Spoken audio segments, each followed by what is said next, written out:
Hey everybody, it's Dr. Heather. I wanted to show you my hummingbird feeder because I think it really kind of talks about what we're going to talk about today. So I actually had a different topic planned, but based on all the questions you guys sent me, let's just talk about something for a minute. Who is just super confused? Like, you don't know when to eat, what to eat. You're told to eat breakfast. Now we're telling you not to eat breakfast. Hey, Dave.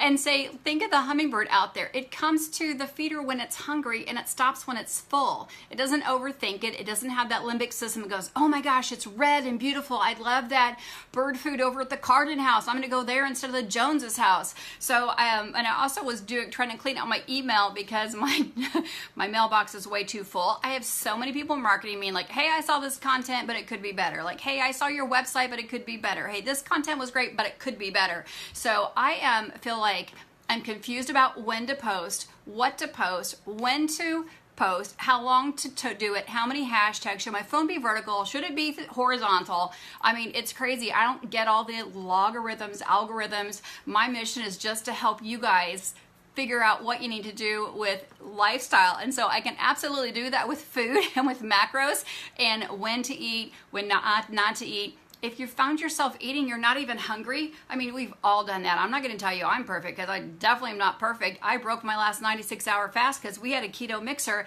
and Pam was making the keto pancakes, which I absolutely love. And then the guacamole looked really good. The time before that, I did a 96-hour fast and I was just cooking bacon because I had some time and it takes a long time to cook bacon. I just put a piece of my mouth on autopilot. I didn't mean to do it. I was not hungry. So I'm super excited for this Tuesday Zoom, but I do want to just relate to you guys. Like, I get it. I love food. I'm a super foodie. I'm a food pusher. All my kids' friends would tell you that, like eat, but it's generally vegetables and healthy things like that. But we're going to identify about kind of when works best for your body and what the clinical information is showing right now. So I am this week going to be doing the fasting mimicking diet, which I'll talk about on Tuesday, which is a little bit different. We're going to talk about intermittent fasting, again, when you should eat. And so we talk about restricted feeding because that's what we're doing, whether it's a bird food or your cat or your dog. And I mean, we look at pets, guys. I mean, I have friends that are vets. Our pets are obese because we leave food out all the time. I don't know, it's that we're lazy or we want to make our dogs and cats hungry, but we've taken domestic animals and we've made them inside our house where they're feeding as much as we are. So we're going to cover a little bit about that. But I just want to just be super real because I come from a family of overweight diabetics, and my grandma was a food pusher. I definitely am a food pusher. I love the taste of food. I love to make food. I love to see the reaction of food. And having 4 boys, sometimes that's the only time I would get information from them, like gossip from school or gossip from the rink or from the lacrosse field or soccer field, when they would actually talk about stuff. And so I think food's always been my way to get my kids to interact. I've always chosen healthy food. We have been gluten-free, dairy-free, soy-free for over 16 years. So I'm not saying we were deep dive in the garbage. I don't think I've ever made a box. I haven't made a box of macaroni and cheese for my kids. I don't think we've ever had ravioli or SpaghettiOs. My kids are 15 to 23. Isaac's almost 16. So they may have had it at a friend's house. Like, I heard my kid had a Pop-Tart the other day. Like, we just don't have that stuff. So I'm going to let you know that we do practice what we preach, but we're not perfect by any means at all. I love ice cream. If ice cream could be 0 carbs and taste good, then I would have it 3 times a day. But we're just going to help you identify. I had some notes written over here that, I want you to identify, are you eating because you're on autopilot? Are you eating because you're hungry, you're angry, you're lonely, you're tired, you're hiding from something, you're just bored? It's a way to not do housework if you eat, or while you're watching TV, it's just on autopilot. That's what most of us do. Or is it just misinformation? You're told you've got to eat 6 times a day, you need snacks. So look at our kiddos. On a high carbohydrate diet, you have to do that or you'll tap into your lean muscle mass. So kids have breakfast, then they have a morning snack, then they have an after school snack, then they have a half during the field soccer snack when they were 5 and 6, and then we have dinner, and then we have a snack before bedtime. The snacks end up being carbs and carbs and carbs and fruits and chips and this and that kind of stuff. So you're going to find out that once you start feeding on fat, that's right, feeding on fat, and identifying shortening your food time, you're going to have amazing results. So we're not going to be so stressed on food choices when we get on our Zoom this week. We're really going to talk about when to eat, not so much what to eat, if that makes sense. Because I talk about garbage all the time. You guys are smart. You get it. If it's got a name on there, it came in a box, you probably shouldn't eat it, right? Just because it was at Trader Joe's or Whole Foods doesn't mean it was healthy. They have lots of garbage there. I should take a stroll through there. Last time the electric scooter quit, so I probably won't do that again. But I really just want to help you guys understand, because I'm getting hundreds of responses for Tuesday night. What are you going to talk about? Because we could talk about dry fasting, wet fasting, how long to fast, is it safe to fast?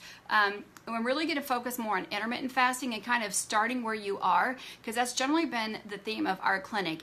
We want you to get in where you fit in, because we're all individual. There's not one mold or one time clock that works for everybody. So we're going to help you get there. But just think of it like, again, my social media, everyone's trying to solicit their program to me, get 6 million people today to follow you, get 10,000 people to follow you tomorrow, make a 9-figure income. What I do know is that day by day, we can actually make healthy choices that add up over time that will help you feel better as we all start to age. The clock is going. That's not a secret for all of us, whether you're a brand new baby born an hour ago, or you're someone who's 90 years old, or like my mom's birthday today, so big happy birthday to my mom. And she's definitely worked on her health over the last 20 years. She has stopped smoking 22 years ago, so big proud of my mom, and she's only 29, so that means she smoked quite a bit of her. I won't do the math there. Anyway, our 10-day program is going to be super, super fun when we get into that, because we're going to talk about living a less artificial and a less fake life. Fake and artificial stuff is all around us. It can affect our skins. We talked yesterday about wrinkled skin and dry skin. What about bloating? What about gas? What about your body odor that should not smell? You should be burning clean. If you're eating clean food, you should be burning clean. I know I had a bunch of questions about candida as well. That comes from the food, the environment that you're on. But I just want to pop on here, and we are going to talk about time-restricted eating. Chose to do some, what I just say, you guys. We're going to talk about the prolonged fasting a little bit as well. Can you provide the link? So Tracy, what I'm doing is just send me an email, and I'll put my email up above, or just put your email down here below, and then I'll erase it. I don't put the Zoom link out on Facebook, because last time I did, that's happened to me twice. I had some creepers get on there, or trolls, and then they were like doing like naked things, romantic things on my Zoom. So I don't post a Zoom link out here until right before, because that way people don't have a chance to do that. I know there's people out there. I don't think it's funny either. Anyway, I will private you email that, and I'll keep it all blind copied. So I'll send that out to you with the link. Just make sure you have zoom.us download to your phone or to your computer. It will be Tuesday night. This is part 3 of our part 4 series. Last week it was the 5 common mistakes people make on any diet, whether it's low carb or keto. Number 1, which is keto basic. We know we're hearing the word keto, keto, keto everywhere, but are people really getting in ketosis? So we talked about that the first time. This week is about when to eat, what to eat, what is the deal with fasting, because we're told, like the 80s, don't use salt, don't eat fat, don't fast, you must feed, and eat, which has gotten us into just a hornet's nest of diseases of lifestyle. So we know that 100% of diseases of lifestyle are actually preventable through lifestyle changes, and our body can heal, which is also super good news. So Tracy, Peggy, just drop your email down below, or you can send it through Messenger, and I'll add you to the group. I have 100 seats only, and if it fills up, then I'll do a second one just the very next night and try to answer that. It'll be about 20 minutes, but we're already going to talk about all the F words: fasting and fat and follow-up and friends and freedom from the refrigerator. So all those type of good F words. And you're going to see that when you start eating this way, the humanitarian in you comes out. You're recycling less. You're buying less food. You're having less abundance, because we do live in a world of abundance, right? Like, how many Facebook likes do you have? How many friends do you have? How many people can you get on a Zoom? How big a bulk can you get? My husband went to Sam's or Costco this weekend, and we have 4 boys, so we buy in bulk. We have an office. We buy toilet paper in bulk. How many people buy in bulk just because they're going to save a few pennies, but also that's so much in excess? Or how much excess we buy the Super Size Me thing, right? The big old thing of chips that probably going to go stale and you're going to throw out, and how much we actually waste of food. There's some good stats I'm going to share with you about if we actually only ate what our body needed to consume in calories, which is generally 3 meals or 2 meals a day, not 3 meals plus 3 snacks.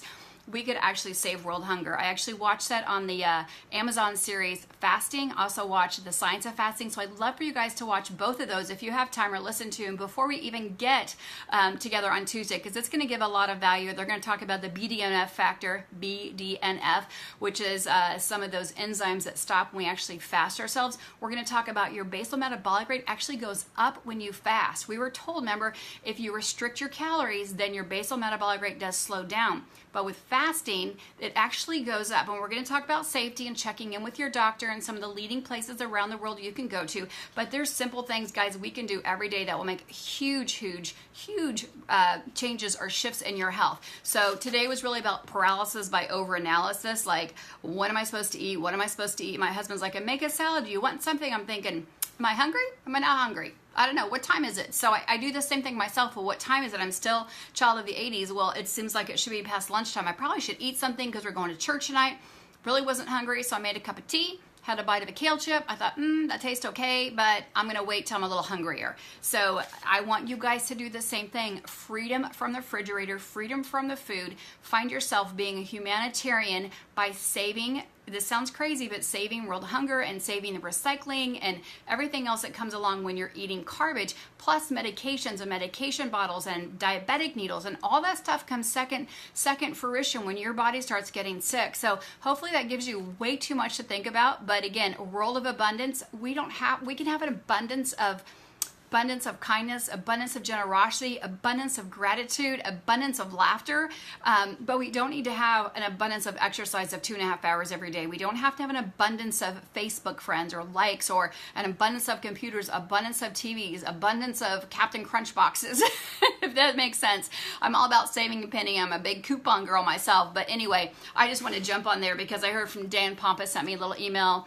Kelly, who's Asian keto chef, she started out the same thing, like, why are we all eating in abundance? We need to win this argument. If we win this argument about 6 meals a day, about overeating, about having to have bananas and oatmeal for breakfast and a snack before bedtime and a snack in the middle of a soccer game, when we actually knew this, I'm getting our rampage now, that Aristotle actually had his students fast before coming to class so their brains were on point and their nervous system wasn't all busy digesting food. True story. So we're going to talk a little bit more about some of those, but I just really want to talk with you, like, who else is confused about something? Definitely confused about social media, definitely confused about marketing. Opened up in the day of the yellow pages. We bought the ad that actually worked for the price book or for the checkbook. We didn't do it based on we wanted the front page ad or we wanted to be here. We did it strictly based on our budget and what we want our target audience to be. So now there's so many more factors, and we're doing the same thing with food. We just need to go back to the basics.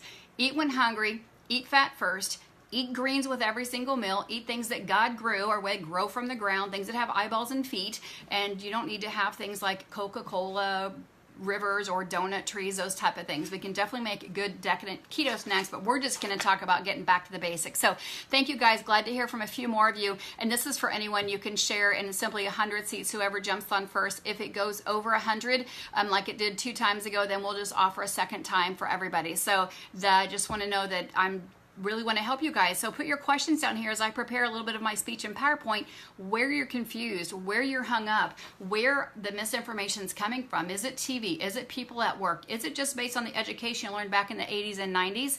And again, that abundance saying, we just need to make sure when we're talking about abundance, we're talking about the right type of abundance, not abundance of gluttony of food and snacks and supersizing, right? So thank you guys for letting me pop in here. I've got some stuff to do to get ready for you guys on Tuesday, but would love to hear your suggestions, and your feedback actually matters. And if you guys didn't see yesterday, after we finish our 4-part series over Keto Basics, we're going to start doing a 30-day. We have a 10-day. Let me get my notes out here, guys. It's way back here, sorry. I still take paper notes. I'm still that type of person. I don't have a tablet. We're going to talk about just overhauling the chemical toxicity in your house, overhauling not just your diet, but other things in your house, overhauling the toxicity mentally, and overhauling the exercise, because there is good and bad and definitely ways to get movement in that we can overhaul. So that's going to be the topic after we finish this up. Thank you guys for joining me. Have a super day. Don't forget, low carb KC tickets are on sale right now. Leading thought leaders coming into town, into Kansas City, into our market to actually help educate us on how we can reverse obesity and diabetes and other lifestyle diseases in Kansas City.